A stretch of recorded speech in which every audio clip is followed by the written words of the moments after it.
এই ভিডিও দেখে যে কারো গা শিউরে উঠবে। বেঞ্চে বসে থাকা বয়স্ক বাবার উপর নির্দয় পাষাণ ছেলে ঝাঁপিয়ে পড়ে চোর পেটানোর মতো ইচ্ছে মতো কিল ঘুষি মারতে থাকে। যে সন্তানকে কোলে পিঠে করে বড় করা, সেই সন্তানের এমন হিংস্রতায় নির্বাক বাবা একটু বাধাও দেননি তিনি।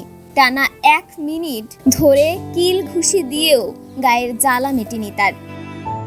তাই তো দৌড়ে গিয়ে আবারও বাবার বুকে লাথি মেরে বসেন। আদরের সন্তানের দ্বারা বাবার ওপর এমন নির্যাতনের একটি সিসিটিভি ফুটেজ ভাইরাল হয়েছে সামাজিক যোগাযোগ মাধ্যমে। এতে দেখা যায় ক্ষিপ্ত সন্তানকে ঠেকিয়ে নিয়ে যাচ্ছে একজন। এ সময় বেঞ্চে বসে থাকা নির্যাতনের শিকার বাবা ধীরে ধীরে ঢলে পড়েন বেঞ্চের ওপর।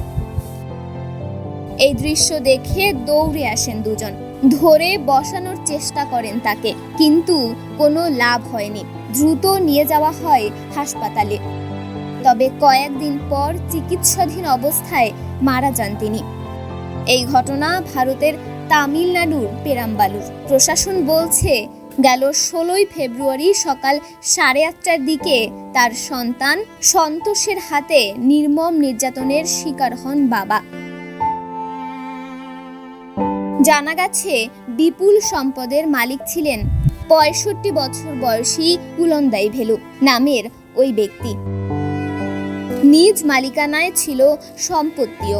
অবশেষে এই সম্পদই কাল হলো তার। সম্পদের ভাগাভাগি নিয়ে বাবার ওপর ক্ষিপ্ত হয়ে ওঠেন ছেলে। লোমহর্ষক এই ঘটনায় পরিবারের পক্ষ থেকে থানায় একটি অভিযোগ দায়ের করা হয়। তন্নি শিকদার, দৈনিক সকালের দুনিয়া।